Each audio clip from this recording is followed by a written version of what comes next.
be okay for me to paste some of the activities in the chat?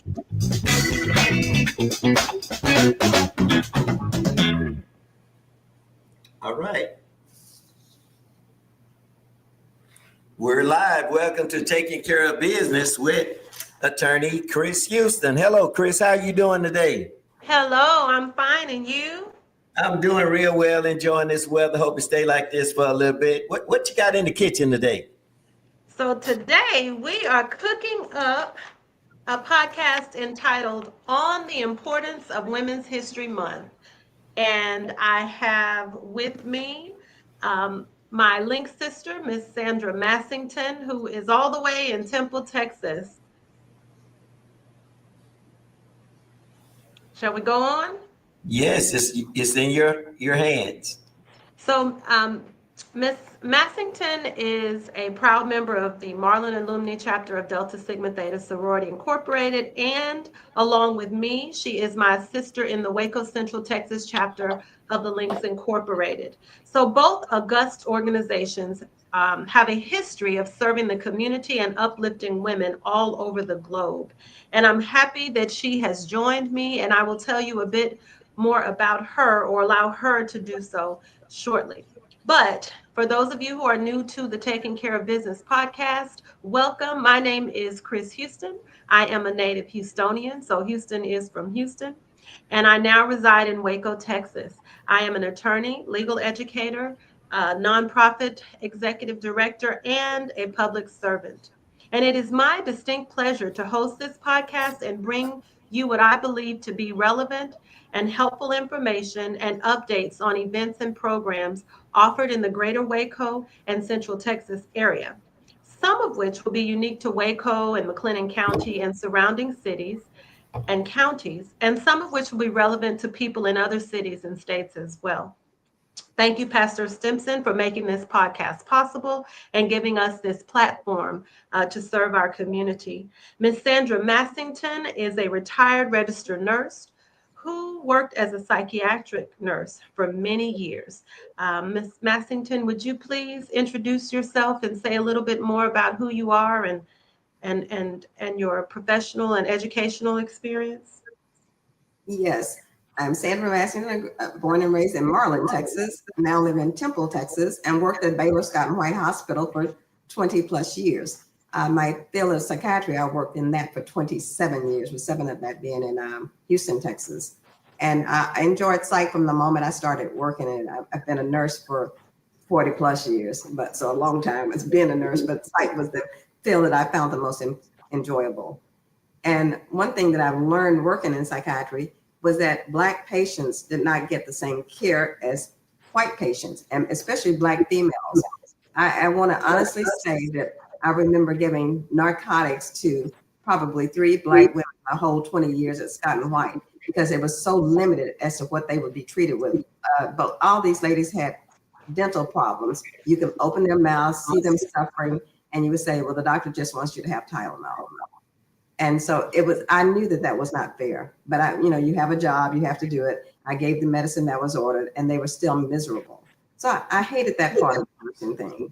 I wanted them to get the best psychiatric care in the world, and they were getting minimal care. And I saw that. You have to still be quiet sometimes in the workplace. I would see patients of other races ask for pain and get it immediately. So those kind of things bother me. I thought, we've got to make this a better field. We've got to speak up. We've got to do things. And I did speak up. I ended up quitting my job shortly after, retiring. I didn't just quit the job. I retired from it. I thought, this is enough of this. It was starting to bring me down mentally. And I thought, no, I want to step aside and allow other nurses to come in behind me. My mother was a nurse. My sister's a nurse. And my aunt's a nurse. So if I had any ideas of being anything other than a nurse, it was washed out by the time I left home and went to college. So it was, you're going to be a nurse and that's that. So, and I'm happy about the choice that I made. My mother enjoyed her career. My sister enjoyed hers. My aunt enjoyed hers. So it's a field that I was happy in until I started seeing things that were just not done correctly. And I'm going to tell you this is skipping over a little bit. When I was studying to give a speech at a church in Lott, Texas recently, and I ran across an article about tuberculosis and how Black nurses in New York, the New York City area, the New York State, found the way to treat tuberculosis effectively. Looking back over records, they cannot find a name of a single Black nurse that helped with this, but the white nurses wouldn't work there because it was too dangerous for them. And I read this article, and I know, well, I read it on the CNN's website, but it's part of the charting, but they had no names for it. No one can remember or credit any Black nurses. That they don't have any white nurses because they all left the hospital area because they were afraid for their lives with the TB virus out there. So it was, these nurses didn't get the recognition that they needed. And even today, we're still having problems getting recognition with problems that we're trying to solve. And it's important. I have not worked with Black History Month, I think that's what the term is, until now.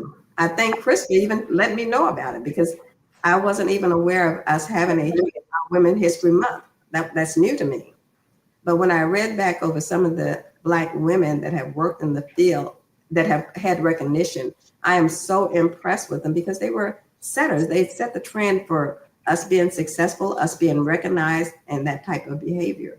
So it makes me feel good to know that if you see a problem, speak up. Let somebody know that you're paying attention to it.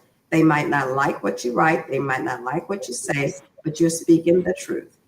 So that's my part of enjoying being a psychiatric nurse, is to know that my patients got better care when I was there. And I always say I was an advocate for my patients. There's not one patient that can say I did not advocate for them, not just the Black males and females, but I advocated for all of my patients in nursing. I wouldn't sit back and let somebody suffer if I knew that they were not being treated fairly. Thank you. And one correction is in order.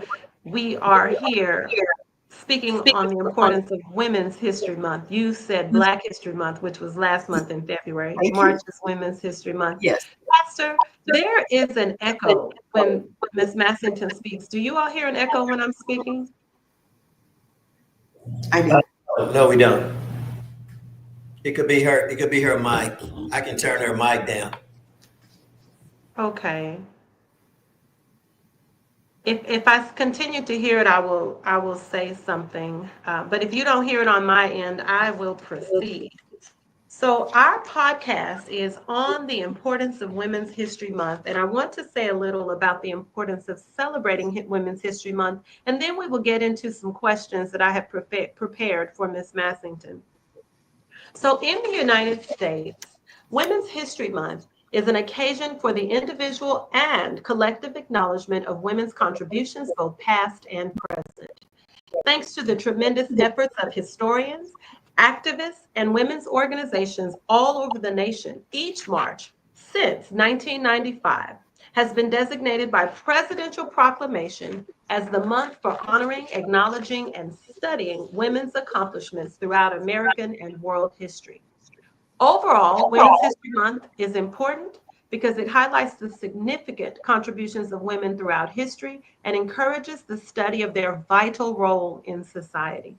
Ms. Massington, let's get into some specific reasons for celebrating Women's History Month, and more importantly, teaching women's history. You just gave us a great history lesson about your experience in nursing.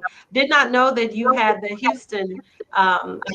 Houston in common, but my grandmother, whom you met in one of our Links mental health awareness programs, was the first Black psychiatric nurse to integrate the VA hospital long ago. She will be 95 in a couple of weeks, so that was a long time ago. But we are doing great things, and we want to inspire other women to continue to do great things. So, Ms. Massington, we know that recognizing women's contributions is one reason to celebrate Women's History Month. What more can you say about that? Well, I think that if we see Black women being successful in any and every field, there's Black women that are successful. We just a lot of times don't see their names. We see other people's name popping up, but we don't see theirs. When I was preparing for my speech for Black History Month, I did see where GPS was actually invented by a Black woman. I didn't know that. That was something I just learned last month when I was doing the research on it. I thought, well, that's interesting. That's a field that I never thought about. The women that helped get the spaceship down, they were Black women, and they were very successful. And thank God that somebody made a movie about it so that our young children the younger generations can see, you can be successful in that field. You don't have to be a nurse or a teacher. You can be a nurse and you can be So a teacher. you're jumping ahead. We're gonna hold off on that film because I Okay, have a whole lot to say about that. very good. I was But impressed with yes, it. yes, me too. I read the book and watched the movie, but I don't want you to steal my thunder. So, Okay. but I agree that women have played pivotal roles in innovation, government, and beyond, and yet their Yes. contributions have often been overlooked. And so, the importance of recognizing those contributions is yet another reason to celebrate Women's History Month. My next question is: we know that there is an educational importance that underscores the need to celebrate Women's History Month. What are your thoughts on that? The fact that so many women are getting not just a bachelor's degree, master's degrees, but PhDs, and a large number of African American women are going for that goal. And I'm very proud of each and every one of them because it does take work and dedication and stick-to-itiveness to complete that. So it's a great thing to see all these ladies with PhDs, and the men too. But we are striving to do better and to be better educated. And we pass that on to the next generation. And one thing about the Lynx and Delta is that I see them working with facets that involve children, and I'm very proud of that. Thank you. And so we know that learning about women's history is essential for a well-rounded education because, after all, it includes contributions of half the population. And so, as an educator, I really resonate with that reason for celebrating Women's History Month. So, another reason to celebrate Women's History Month is to challenge historical narratives.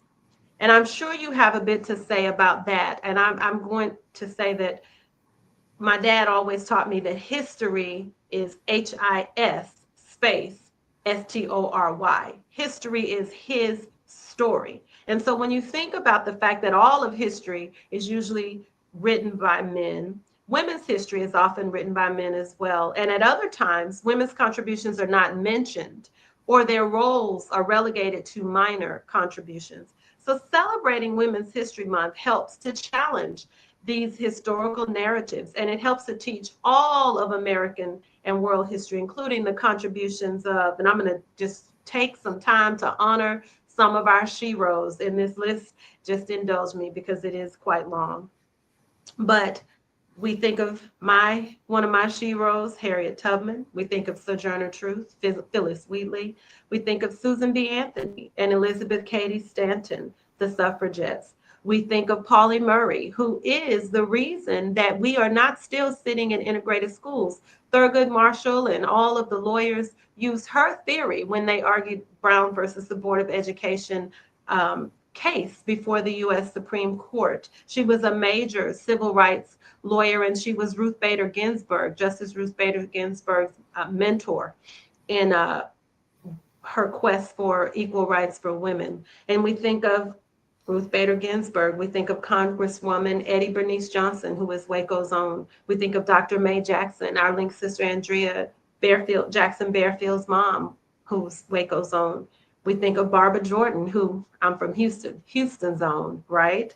Mother Teresa and the astronaut. You mentioned some of the astronauts. Mae Jemison is one of the ones I looked up to as a little girl. We think of Justice Ketanji Brown Clark, who is now on the Supreme Court. We think of Bessie Coleman. She was the first female pilot, had to go to France to be educated. We think of Amelia Earhart. We know she flew around the world. They lost her in the Bermuda Triangle. May she rest in peace. But she's one of the ones we look up to. One of the astronauts, Miss Sally Ride. Mary McLeod Bethune is one of my favorite, founder of Bethune-Cookman College and the National Council of Negro Women.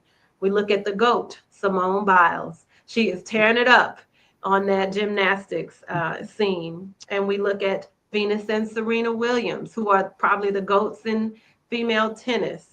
Dorothy Height, who was also the leader of National Council of Negro Women, and she was right up there on that stage with Dr. King and all the others at the March on Washington. She was a major civil rights activist. We look at Amanda Gorman, the poet laureate, Toni Morrison, Maya Angelou, Zora Neale Hurston, all of those Black female writers, Jane Austen, Virginia Woolf, and the list goes on. Women have, no doubt, made history and changed history, although we do not always get the opportunity to learn about them and the things that they've done. When you think of how Women's History Month celebrations allow us to challenge historical narratives, tell me what comes to mind for you. I just shared with you what comes to mind for me.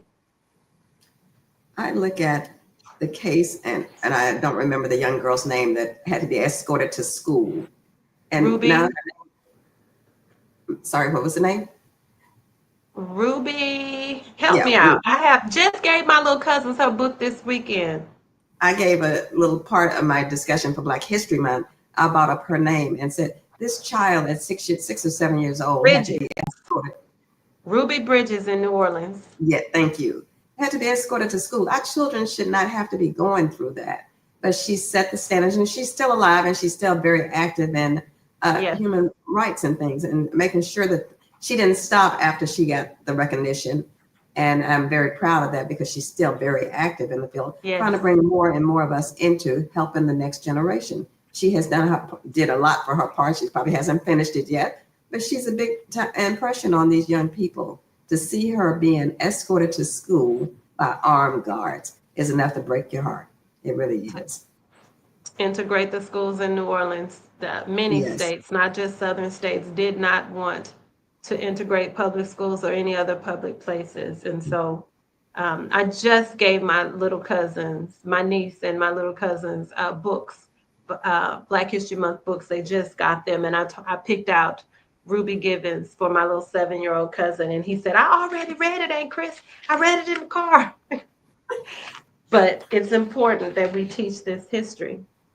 So the next thing is, I love a good celebration or a good party. And another reason to honor Women's History Month is to celebrate achievements of women who have done great things. So we look at women who have made significant contributions, like you said, in various fields, inspiring future generations. Can you elaborate on why celebrating women's achievements to inspire future generations is important? Yes. I went to the school in Marlin. I graduated from Marlin High School, but when I was in elementary school, I'd never even heard of ballet.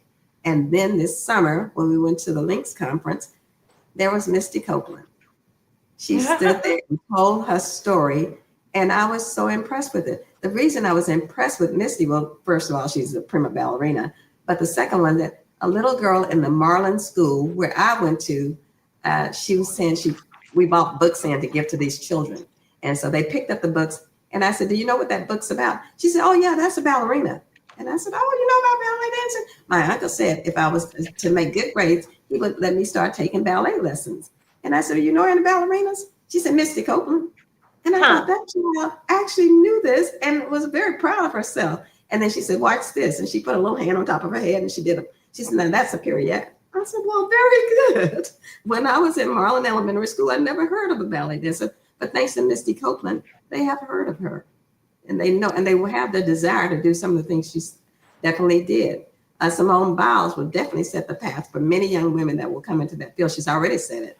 And they want to be like Simone Biles, or better than Simone Biles, which is saying a lot since she's a goat. You're setting your goals real high there. But it was just interesting to see these little young people telling me that they wanted to be a ballet dancer when I never heard of being a ballet dancer when I was their age. So it's coming around. I think of Catherine Dunham, I think of Alvin Ailey, and I can't think of the sister who was very prominent in Jameson, Judith Jameson. Yes. But those were some of the dancers and ballerinas in my day. And you're right, they inspire us. And you answered half of my next question, which was, can you discuss your work as a registered nurse and avid community volunteer, and how you are seeking to use your time, talent, and treasure to inspire future generations, please? Yes, when I joined One Facet through the Links and through Delta also, but they asked And me I if I want to would. step in because sometimes we use these terms of art. In our links jargon, a facet is like a committee. In a Thank lot of you. other community service Mhm. organizations, you would have the word with committee would be used. Okay. Well, when I was talking with them and I would read to the little children and watch them read back to me, and they were doing so good. I was impressed with this was out of the Hearn School District. And I think these kids are doing really well here in Little Hearn, Texas. And they were interested. They listened to everything we had to say. And I did a little program with them over the internet. And the little girl, she says to me, when I went back to the Hearn school and met her in person, she came over to me. She said, "You're Miss Massington. You were the one that taught me that day." She said, "I want to thank you for being so nice to me and listening to me." And she gave me the biggest hug. Like Mia was there with us, and she says, I said, "Mia, this is the child that I was teaching on the internet." And Mia said, "Oh, I can't believe she came over." The little girl said she was so nice to me. And I really appreciated that. I wanted to know that she learned. I was teaching her about wearing a helmet when she rides a bike, those kind of things. And she said, no, she never had a helmet. I was going to tell your mom and dad to get you a helmet so you can be safe on that bike and not have any problems from it. But she was very interested in everything I had to say. She listened and responded correctly. And I was impressed with her. So it pays to give back to the community. And can you share some of the projects or work that you've done with our International Trends and Services facet or committee through the Waco Central Texas Links chapter, please? Yes, I've just finished packing my box yesterday to send off to Malawi for the period pads and that type of thing. And I know that when these young ladies get these packages, they will be happy for what we did give. And so the project is our period poverty project. Yes, it is. Is that the one? Yes, correct. I didn't know because I'm not on that facet.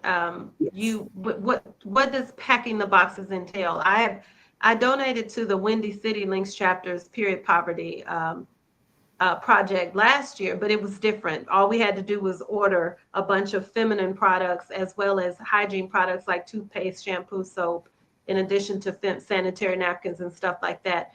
But we ordered through Amazon and just had it delivered. How does this work when you're going to Africa, to Malawi? What is our particular chapter project entailing right now?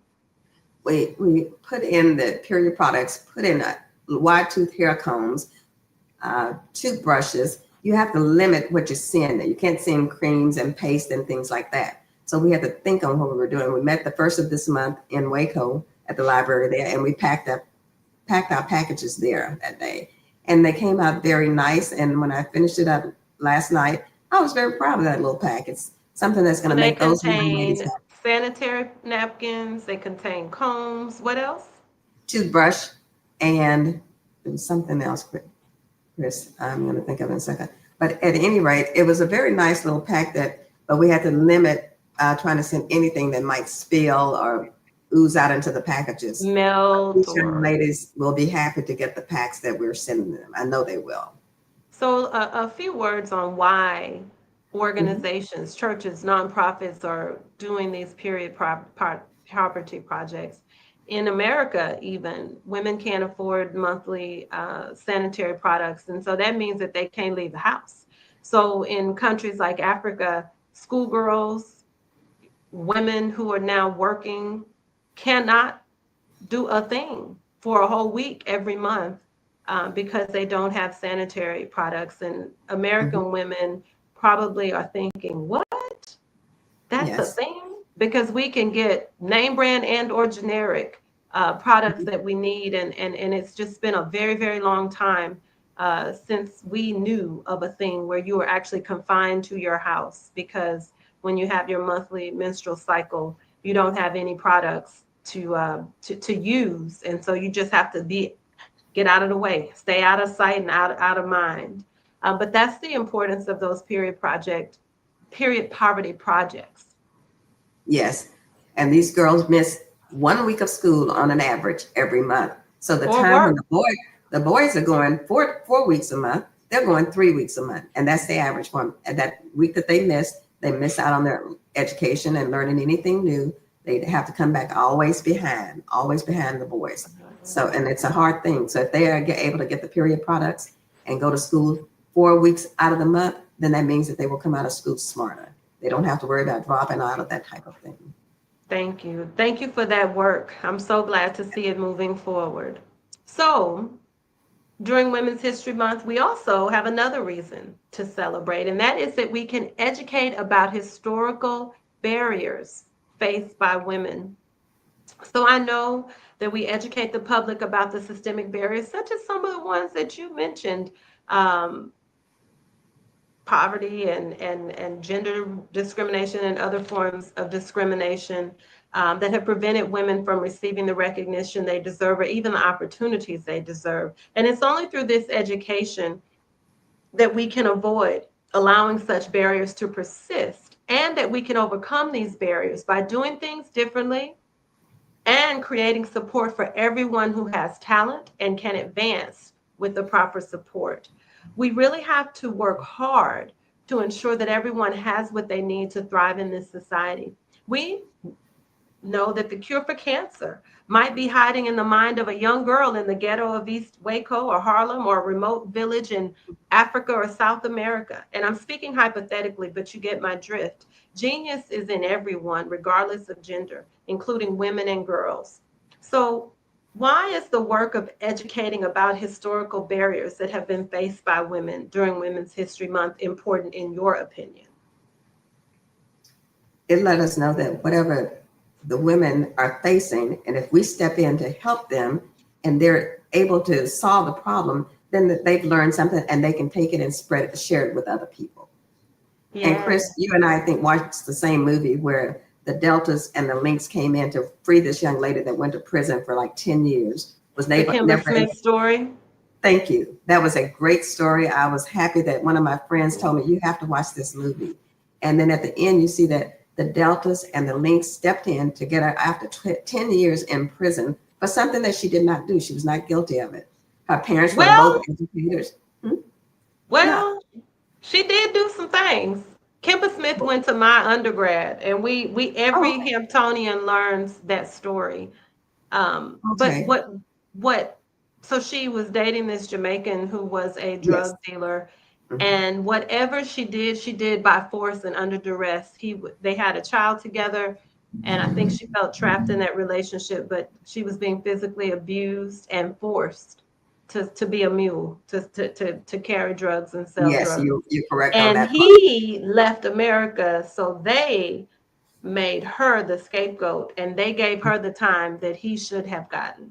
And she was languishing in prison. She was. And really every nice Hampton University student learns that story. Yes, she was helping him, which she shouldn't have. She should have been able to walk away from him. Under duress, by force. But it was nice when our Black women stepped in to help her and did get her out of there. And now she does speaking engagements to help other people recognize when you're in trouble like that, don't just continue with it. Speak up. And I think she went back and got her degree and a lot of things. And I think you raise good points. So I think when you think about educating about historical barriers that we face, it reminds us why we should never go back to the era that I grew up in, that you grew up in, and that my parents and grandparents grew up in, when it was often believed in some families and communities that sending girls to school or even college was a waste of money, since they would only grow up to be mothers and wives, or that girls should be taught that they could only be secretaries, teachers, nurses, and social workers if they did enter the workforce at all. And these barriers to women's achievement and advancement do not have to exist ever again. And I hear a lot of women, including those in my family, that said, my aunt whom you met, who's your sorority sister, said, I wanted to be an accountant or a veterinarian, but my high school counselor told me only boys did that. So she went and majored in psychology and tried to be a social worker. It wasn't what she wanted to do, but that's how she was counseled. And celebrating Women's History Month reminds society that women make a difference in this world and should be allowed to shine. And you talked about all the ways in which you've been able to shine and the ways in which you have given back to our community and been a role model, and the ways that you're still giving back to our community. And I think just the sight of you, when people see you in this space, people like me, we have something to aspire to, and we know that that if they can achieve and they can have a solid career, so can I. The next point is related to the prior point. I think in celebrating Women's History Month, we can also inspire change. We talked about the barriers that we face. So what do we do about them? Do we continue to be stifled, or do we fight for progress and change? So to represent our Links chapter and the Harvard Alumni Association Early College Awareness Program, I will be speaking on Dress for Success skills at the City of Waco Parks and Recreation Department's Girls Conference on April 12th. And this is a conference that our Links chapter supports in an ongoing manner. And last year I spoke on professional etiquette and building your brand. And I took my 14-year-old niece to participate in the entire conference. We had a ball and we learned so much. And those young ladies were a sheer delight. I was as enriched as they were by the experience. And I believe in the motto, if you can see it, you can be it. So when we think about inspiring change, what are some other ways that we can use Women's History Month and celebrations to inspire change in youth and adult women? I would think that we can inspire change by saying Ketanji Brown Jackson was the first Black woman on the Supreme Court. There will be others to follow her. We just have to be patient, but others will follow her. It could be you, your niece. It could be your little niece that is just very impressive with her poetry writing and speaking self. But I look at that and I said, this child, these young people can grow up to be on the Supreme Court. When I was a child, I didn't have a clue that we could actually be on the Supreme Court or anything. But somebody taught Ketanji, and I guess it was her father who was an attorney, I believe. And so she knew that that was a possibility, and she tried for it and she achieved it. So now the other Black females that come along behind her will know it's possible. It can be done. Thank you. Thank you. And when we think about inspiring change for the future, we want people to dream big and to know that those things are possible. We need to be role models and mentors. I think that's some of the things that we do in the Links. I don't think we have a mentorship program, but we do seek to model professionalism and things like that in our organization. Heroes are equally inspiring, especially when a young girl or woman knows no one who has achieved that dream or goal that they have in their hearts. So for example, I'm sure that Harriet Tubman, who became known as the Black Moses, was inspired by Moses. I'm sure that Mary McLeod Bethune, founder of Bethune-Cookman College and the National Council of Negro Women, inspired many youngsters to aspire to achieve an education on the heels of slavery and to fight for their rights. Dorothy Height succeeded her, Mary McLeod Bethune, as the head of National Council of Negro Women, and broke barriers even in the Young Women's Christian Association, with her as the first Black female social worker. And when you think about how women have been inspiring greatness for ages, and we will continue to do that as well, I think that Women's History Month is just another way to showcase what we have done in a deliberate manner so that we can inspire change. There was a time when women weren't seeking in large numbers to be doctors or astronauts, like you said, or scientists or a number, lawyers even, right? And so we are inspiring change. We are also empowering women by celebrating Women's History Month. We know that there are still a lot of fields that are male dominated. We know that there are still a lot of places in the world where, girls are not allowed to pursue education or even a career. And so we must continue to empower women to see their potential and to aspire to greater heights, knowing that their contributions will be valued and recognized. And that entails teaching women and young girls what others who have gone before them have been able to achieve, and providing them with the education, mentorship, guidance, and support that they need to achieve their goals and dreams. We seek to do these things through our service work with our Waco Central Texas Links chapter. You also do that work with your sorority Delta Sigma Theta and in other ways. What are some of the things that you've done specifically to empower women and girls? Well, one thing that we've talked about in Delta is having children learn about finances so that they're aware that they can be saving now for whatever goals they have. If they want to go to college, they don't have to spend every nickel that they comes through their hot little fingers on Sonic burgers or that type of thing.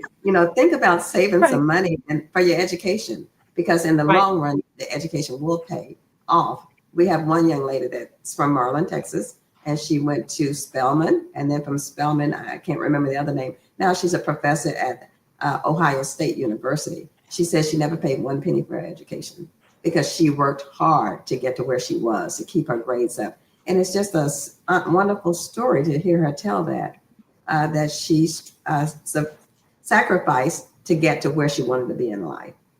Yes, yes, that is amazing, amazing. This month, I also volunteered for the second year with Waco ISD's 2025 Women's Empowerment Summit. And that was an event at which middle school and high school girls in Waco Independent School District participated in a symposium designed to provide college and career readiness support, introduce them to professional women from all fields who could share about their life journeys and their career journeys, and allow the young girls to interact with other young girls and women who have hopes, dreams, and goals that may inspire them to achieve great things in life. And they asked me to speak on women in the business world. And so my topic was business, brilliance, and boldness, empowering women to become business leaders with the caveat and to succeed in the workforce. And so I encouraged the young girls to take certain steps to cultivate certain skills so that they could succeed in the business world and the workforce. And we talked about famous women who have succeeded, covering one of my heroes, Madam C.J. Walker, and many more women who have done great things, extraordinary things, as a matter of fact.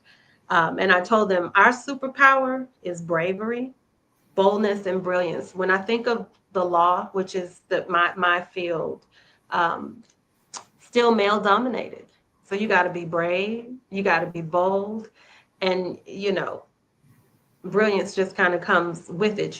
It's one of those fields that you're challenged every day. And so in my closing remarks, I told them that those were our superpowers. And I received really positive feedback. But more than anything, I was so delighted that I was able to be a champion for allowing women to have the opportunity to thrive and to shine and to empower them. And I think we cannot lose sight of that African proverb that says, each one reach one. And there's another one that I like about as much as that one, and it says, lift as we climb. To me, that lifting as we climb is the epitome of empowerment. Yes. It is bringing someone else up as you have been blessed to climb and to elevate yourself.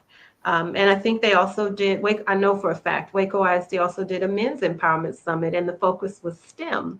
I hope that they will do STEM for the young girls too, because that is definitely a field where women are still underrepresented. So I think a few other questions come to mind, but those are some of the reasons that come to my mind when I think, why do we celebrate Women's History Month, and why is it important that organizations like ours, all girl organizations like the Waco Central Texas chapter of the Lynx and your sorority Delta Sigma Theta, why should we lend our voice to the celebrations and the education that comes along with honoring Women's History Month? So now the part where I asked you to pause earlier. Several movies come to mind when I think of women's history. Hidden Figures, that's the one that you were referencing. I don't know if you saw the recently released movie 6888 about the women who were in World War II. I did. You did. Excellent movie. It was so inspiring, so empowering. And Shirley, which was about Shirley Chisholm. Yes. And then I don't know if you saw Radioactive. Did you see the one about Marie Curie? No, I did not see that one. So one of the things that stood out to me is that Marie Curie was the brains, really. Her husband helped, but she was the brains behind discovering radon and polonium and some other radioactive elements. It's because of her that we can do x-rays and so many other things, some not so good because, like nuclear bombs and stuff. But do you know that when they won the Nobel Prize, her husband had to go and accept it because the culture at No, I that didn't. time would not allow her to do so because she was a woman. That is something I learned in the movie. There was also a play called Silent Skies, and it is about Henrietta Leavitt, who charted the night sky with her naked eye because she worked at Harvard University. And when I was at Harvard, I actually lived on Leavitt Street and didn't know who she was. But they would not allow the women who worked in the lab to view the sky through the telescope. And we all have heard of the Hubble telescope. Well, Edwin Hubble was one of her contemporaries, and he consulted her in his astronomy work. We know him, but we did not know her. What are some of the lessons that you gleaned from some of those movies? And I heard you say you saw Hidden Figures, you saw 688 and Shirley.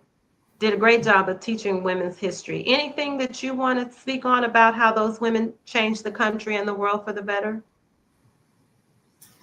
No, I do want to add this, and this is not about women, but it's important to me. I live 15 miles from Rogers, Texas, which is where Alvin Ailey grew up. Alvin Ailey, I know. Yes.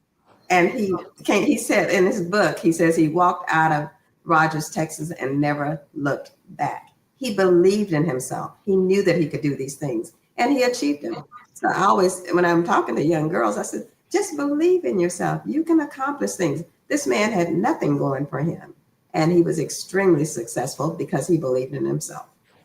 We saw the Alvin Ailey Dance Company last year in Austin. That is the world's most popular dance company, even after he's dead. But I want to say, because the question I asked was actually about those three movies, and I want to get into that. Go back to Hidden Figures. You started to speak on it. The three women who helped us with the space race, and we never heard of them. And I'll say this. I went to Hampton University in Hampton, Virginia, where that took place, and I never heard of them. Mary Jackson, the first female engineer, went to Hampton, and I still never heard of them. So what are some of the things that you pulled from that movie? That they were extremely smart, extremely intelligent, but they didn't want them to shine. They wanted them to just work beneath the covers, hide their faces, but not let everybody know exactly how smart they were, because that would have been an insult to the rest of the races. To hear these Black women are being this successful, they just wasn't ready for something like that back then. And even now, I mean, there's still some things that will hold you back even now, but these ladies showed how successful. And John Glenn was the astronaut, correct? He wanted her to work on that case to get him out of that spacecraft. And I thought, remember the computer? That was the new age of computers, the beginning, and the computer couldn't calculate the orbit around the Earth. And he said, "Get Katherine Johnson. I'm not going up there in that spacecraft unless Katherine does the math." And he was smart enough to know that this lady Katherine did the math. And she did it. Can you imagine being better than the computer? No, I can't. I cannot imagine. And Dorothy Vaughan taught herself computer programming, and all the women in her division, and they went right on up when there was time to program that computer and get it right, and she was there. And it was just so inspiring to me. Yes. What have you done this month to celebrate Women's History Month? That's a good question. And the month's almost over.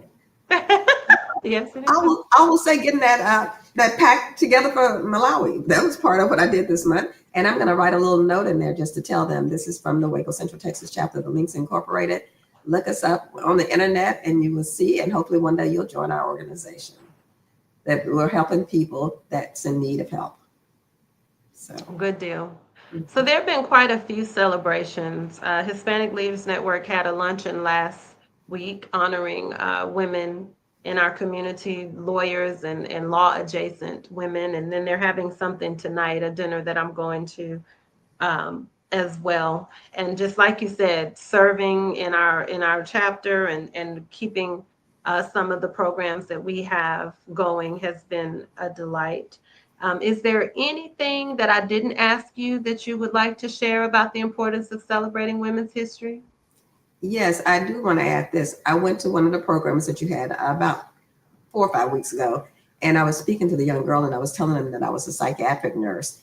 And I said, "Do you know what you're going to major in when you go to college?" She said, "Yeah, I want to be a psychiatrist." I said, "Oh, you do? Well, that's great." I said, "Why do you want to be?" She said, "My mother was had some mental health issues. She was very alert and knew exactly what I was asking her. She said she has mental health issues, but nobody seems to be able to help her. So if I become a psychiatrist, I can help my mother myself. And my mother.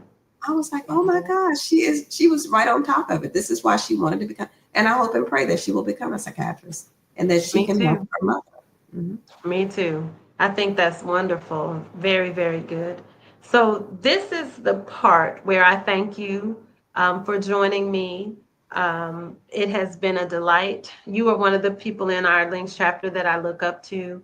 I appreciate all that you do, Ms. Massington, for our community and for our Links chapter. And we are definitely enriched because of your selfless service. And so thank you, thank you, thank you for joining me on this podcast as we celebrate Women's History Month and speak on the importance of it. So this is where we do some housekeeping. I promised that I would bring information on resources and learning opportunities that are available to the community.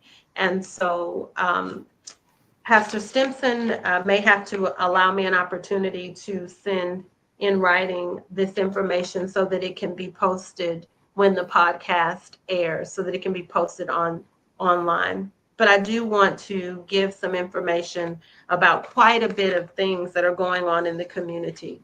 So this Saturday on March 29th, the organization that I work for and two others, McLennan Community Investment Fund, the Central Texas Hispanic Chamber of Commerce, and the McLennan Small Business Development Center will be hosting a small business resource fair. It will be free. It will be from 10 a.m. to 2 p.m. at MCC's Conference Center.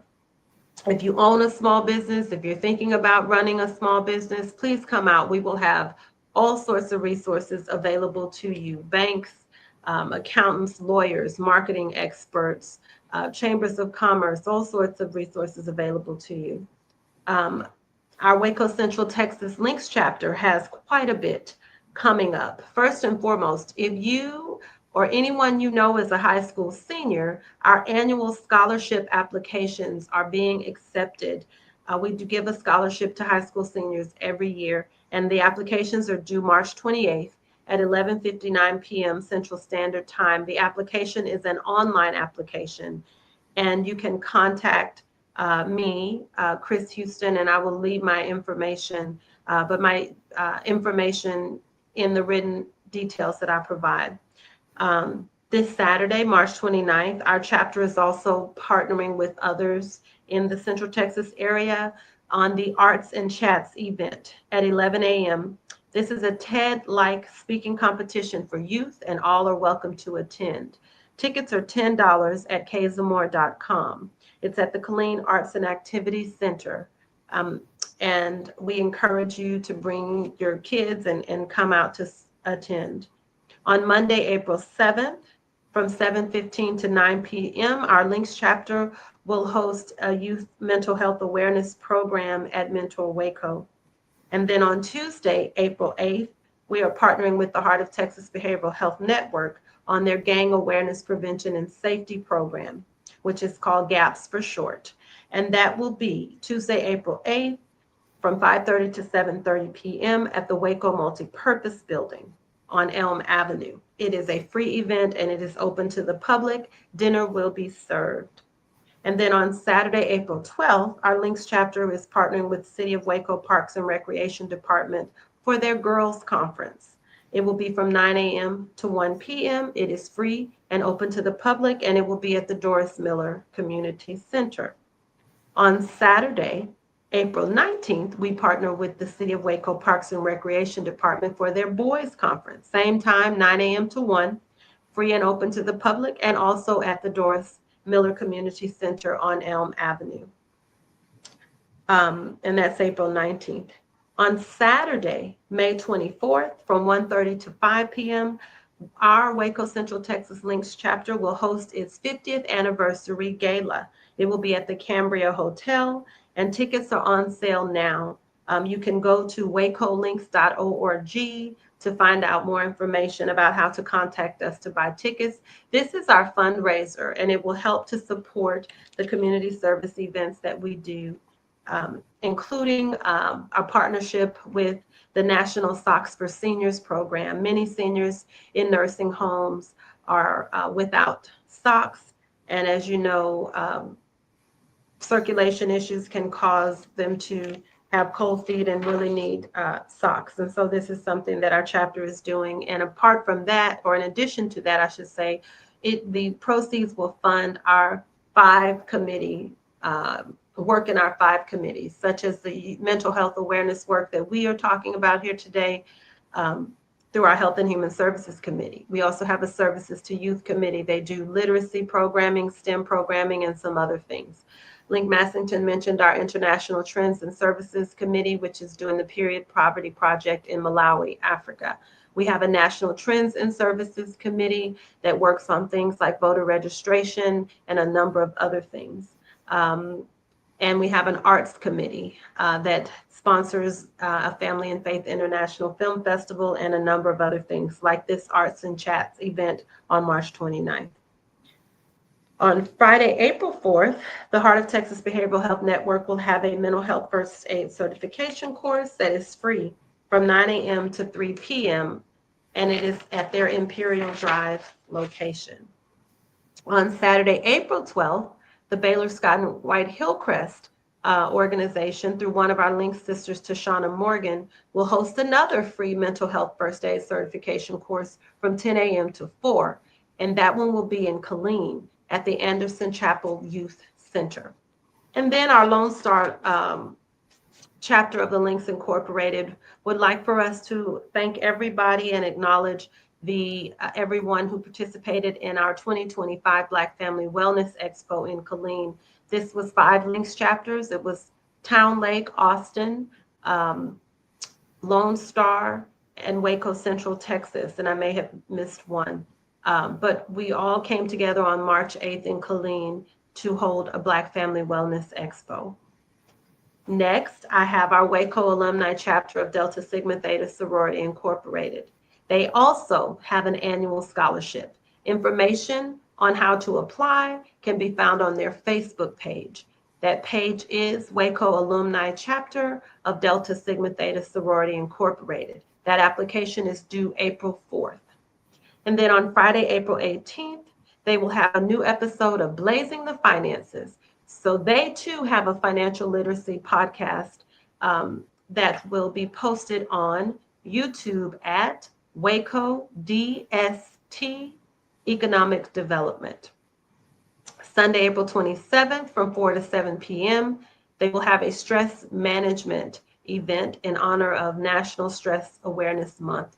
And it will be at the Legacy Event Center in Hewitt, Texas, and it will be free and open to the public. Ms. Cynthia Rice and Crestview Church of Christ have something unique going on, and I'm proud to announce it. They have a socialization group for adults with special needs. Parents and caregivers must be present, and the start date is April 14th. They will hold these parents and at these socialization groups 2 days a week on Mondays and Fridays from 10 a.m. to 2 to start. Contact Cynthia Rice, and I'll put her information in the written details, her number and everything, so that you can let her know if you are interested. And then our Theta Delta Sigma chapter of Phi Beta Sigma Fraternity Incorporated, which is the Killeen chapter of that fraternity, is one of our Waco Central Texas Links partners, and they've got quite a bit going on. So on the 24th of April, from 6 to 7, they will have a men's health and wellness event, and the focus will be mental health at Geechee's Southern Restaurant in Killeen. And then on April 26th, from 6 to 8 p.m., they will have Blue Connect, a professional networking social at an Elevated Event Center in Killeen. On May 3rd, from 12 to 2,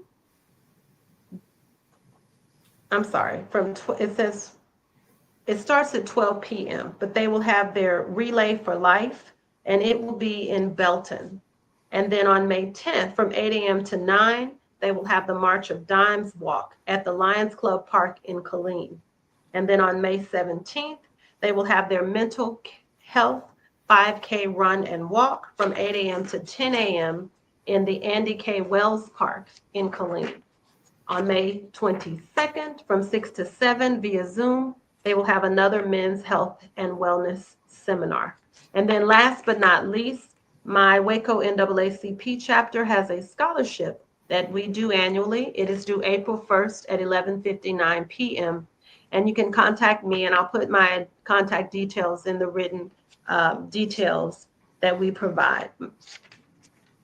Is your Delta chapter doing anything? Is the Marlin Alumni chapter doing anything that you would like to announce, Link Massington? No, we just had an event on Saturday that was fantastic. We had a tea party, and we were just making people aware that we're in Marlin and that we have projects that are going on, but I don't have anything in mind that we've got scheduled for right now. Thank you. Well, thank you for joining us. And Pastor Stimpson, thank you for the opportunity to host this podcast. Thank you all for listening.